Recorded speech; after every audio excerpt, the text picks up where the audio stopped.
cartoon in the book where there's a kid asking his father, something about like, how do you invest your money, or how's the stock market work? And he says, you put your money in at the peak, it starts to go down and lose money, and so you get scared and you take it out, and then someone smarter than you makes all the money. Something like that. So and I've done that in the past, where I put my money in somewhere high, it went down, and I was like, oh, I just lost a bunch of money, let me take it out. Yeah. And then I put it back in another time, and I'm like, what am I doing? So how do we invest without fear of, oh, it's going down, I need to take it out, or like trying to time it? How do we do that? Great question. It's one of the main reasons I wrote the book.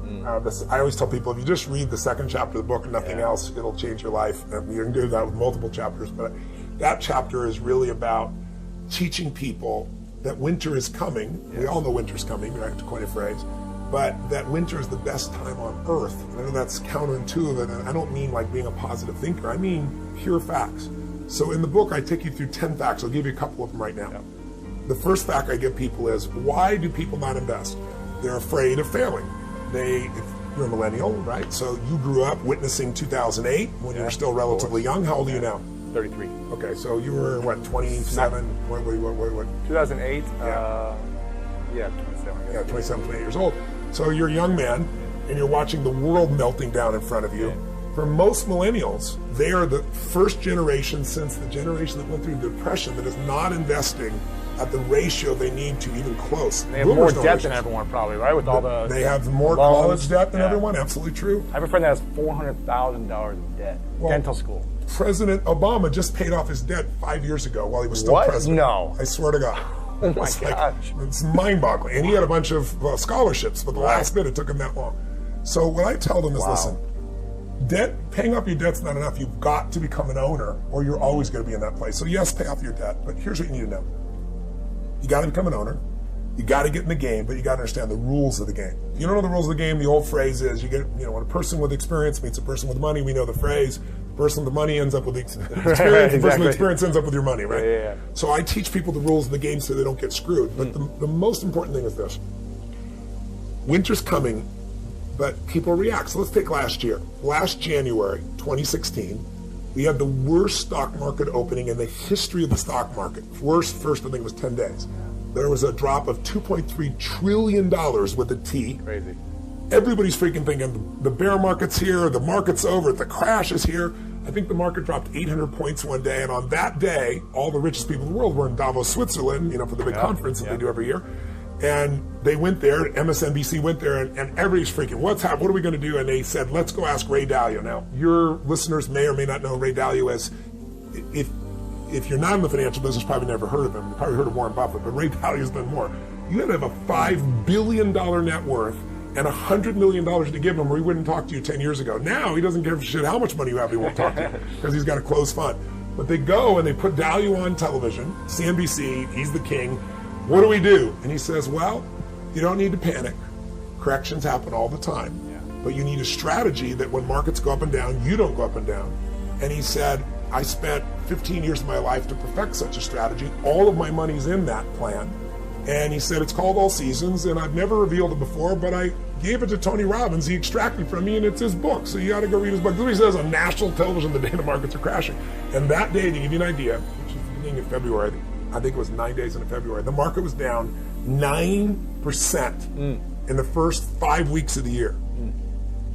His strategy, which he gave me, which has made money 85% of the time for the last 75 years. Wow. It's averaged a 10% return, just under, and the average loss, when at 15% loss, was 1.6. Right. So if you go to Vegas and you could spend 85% of the time make money, and when you made money it was 10%, your loss is 1.6, you go forever. His plan made 2% while the market was down 9%. So it was up 11% difference. Now, I'm not suggesting that's the only strategy to do. There's many. His is the smoothest ride with the least risk. But what it did was, combination of that, and then right after that, I interviewed Fed Chair Alan Greenspan. He was the head of our economy, the most powerful man in finance for 19 years, 4 presidents. He was there running.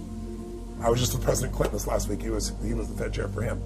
And I interviewed him for like 2 hours, or 3 hours off stage, 2 hours in front. And I asked him in the very beginning of this thing, I said to him, I said, look, if you could we put the Fed today? What would you do? And he looks at me, and as I said, he leans forward and he says, resign. So I look at that and go, oh my God, I need to write a book that'll free people. So here's what will free you. Everyone's afraid of the crash. So here's what you need to know, 2 terms you should understand. Correction versus crash.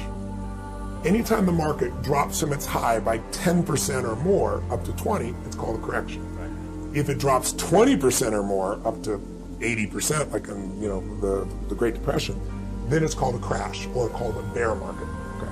So how often does a correction happen? How often do we have to be prepared for it? Since 1900, we've had a correction on average every year for 116 years. So when is winter coming? This year on average. It's like, how often does winter come? You wouldn't be surprised if it stormed and rained. Now, some winters are long, some are short, some are harsh, some are light, but winter always comes. So I wasn't panicked when this happened last year. I'm not panicked whenever it happens because I know it's supposed to be. How long does it last? Average, 56 days. Okay, so just under 2 months. What's the average drop during that time? 14% over the last 30 years, 13.5 over the last 100 years. So I use the more recent one. 14% gets your attention, right? 14% you get a little gut check. Yeah. But here's what you need to know. 80% of all corrections never become a bear market. 80%. So all this fear, and what people do is what you said you did, is they see it, it's freaking out, I'm losing money, I'm the hell out of here, and they get out. The stock market never took a dime from anybody, only you can take it from you. You sold, that's why you lost. Right? So if you look back and say, what was it like in 2008, I can remember vividly being with my platinum partners and saying, you see these $80 stocks? This is 6 months before the crash. I told them in April, I brought them to Dubai, and I said, these stocks are going to go to 8, and some are going to go to $1. And by October, and I told them what to do, so they were able to get out. October, I go on the Today Show in October of 2008, and they go, Tony, there's been $3 trillion meltdown. Pump the country up. You got 4 minutes. like, ready to go. That's not what I do, first of all. And I said, that'd be a lie. I'm not going to pump up. At that point, the $80 stocks were 8. I said, some of those, I said, I'm not a market forecaster, but I work with Paul Tudor Jones, one of the greatest investors in the history of the world. In the biggest market crash in history, 1987, he made 200%. When everybody else was losing their entire life. I've been coaching him continuously now for 24 years, every single day. So I said, I work with the best in the world, and they're telling me based on history in the 30s and history in the 70s, this $8 stock, some are gonna be $1. And I remember the day in March of 2009, Citibank, which had been, I think, $70, sold for 97 cents. You could go and take your money out of the ATM. It costs you more to take your money out than to own the bank, right? And then I told people it'll jump from 99 cents to $6, $10, $12 in a month or two, and it's exactly what it did, right? So what you gotta know is corrections happen every year. You got another couple months, you gotta know it's 14%, and you won't lose because 80% of the time it doesn't go to a bear. Now, what about the bear? The bear market, it happens, to give you an idea, in the last 100 years, every 3 to 5 years. You've gone 8 without one. We're way overdue. But in modern years, last 30 years, it's about every 5 years. The average length of a bear is 1 year. The average drop is 33%. A third of those drops go 40% or above. That, I don't care how well prepared you are, that's a scary thing. But it is the greatest opportunity in your lifetime to go from wherever you are financially to where you want to be. I hope your audience is listening right now. Hear me. If you want to leapfrog and you're a millennial and you think there's no future, or you're, a baby boomer and you think you're too old and it's too late, the greatest gift you have is coming. I know it doesn't sound like it. This is not positive thinking bullshit. This is the truth. Wall Street, the stock market, is the only place that when things go on sale, people freak out. If I said, you like Ferraris? Sure. If I said to you, Ferraris go on sale for 50% off. Awesome. But when I tell you Apple's on sale for 50% off, you go, oh, what am I going to do here? What's wrong? The whole world's coming to an end. If you think about it, how old are you? 33. 33. So let's assume if you were 35 and you lived to 85, you got 50, 52 years ahead of you. That means you have 52 more corrections to live through. Right. That means you're probably in those 50 years going to have 10 more bear markets to live through. If you're going to have a gut checks every time, or you're going to leave out of it, right. If you didn't participate because you thought, oh, the market's too volatile, I can't trust it, all that stuff, you missed 250% return in the last 8 years. I mean, you've missed out on everything while you're waiting for things to be better. And if you won't do it when it's like this, when it crashes, you're not going to get in. Sure. So here's the good news about the bear. The good news about the bear, average ones a year. Could be longer, but that's the average. Could be shorter. But here's what's cool. Every single bear market in the history of the United States has led to a bull market, meaning right afterwards. So 2008, this plummeting, what happened in 2009? Up 67% in a year. I can show you every single bear market, and the next year when it comes out, it's this explosion. Now, that's not true in every market in the world. It's true for 2 centuries in the United States. Wow. So that's why Warren Buffett says, I want to be greedy when people are afraid. And I want to be afraid when people are greedy. If you remember 2008, he was telling everybody, buy. He was having the time of his life. Buy, everything's on sale. So what you have to do to become unshakable is turn, the metaphor I use is turn the snake into the rope, meaning we all know the story. It's the middle of the night. You're walking through the yard or someplace and you see a snake and you're freaked out. You pull back, you come in the morning and it's a rope. Once you know it's a rope, you're never afraid again. Yeah. I want to take for people investing and show them how to turn that snake into the rope it really is. And I'll tell you one final stat on all this. People always say, and you started to bring it up, timing. How do I time it? Like right now, things are too expensive. I want to wait. People have been saying that for 8 years. Is there going to be a correction? Yes.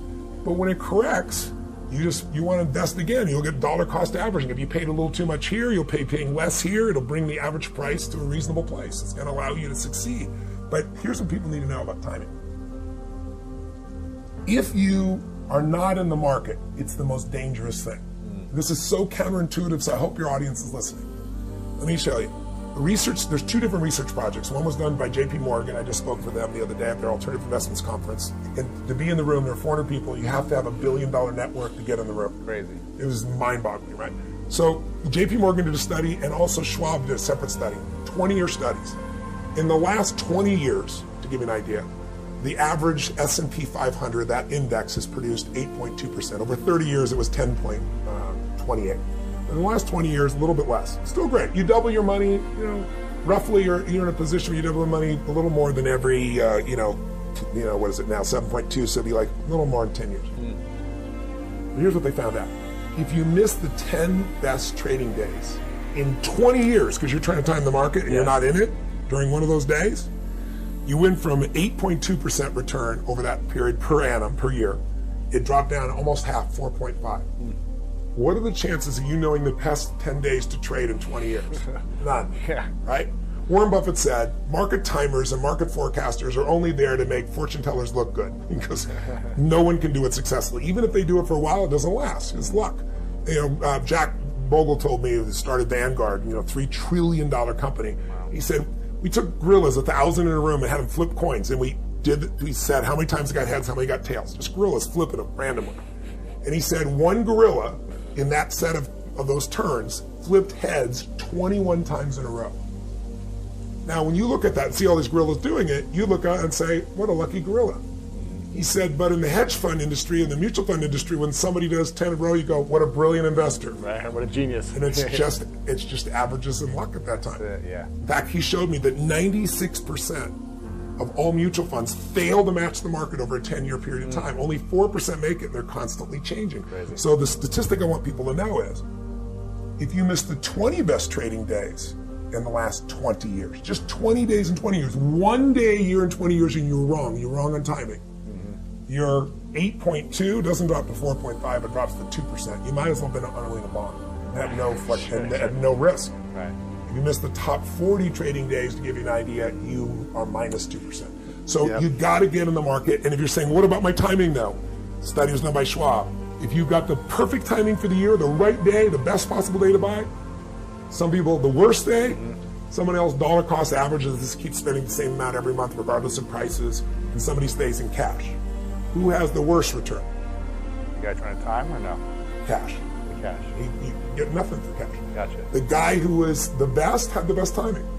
Got it. The guy that was the worst, the guy that dollar cost average and the one that was on the worst day were almost identical, but after 7 years, there was only a $20,000 difference in accumulated assets between the worst day and the best day. The worst was not being in the market. Right. So you got to be there. And I'm not saying put everything in stocks. We teach in the book all these different assets. Yeah. But stocks in the last 2 centuries have provided the highest return. So you have to have significant exposure to that if you want to get the highest return. Got it. And what I love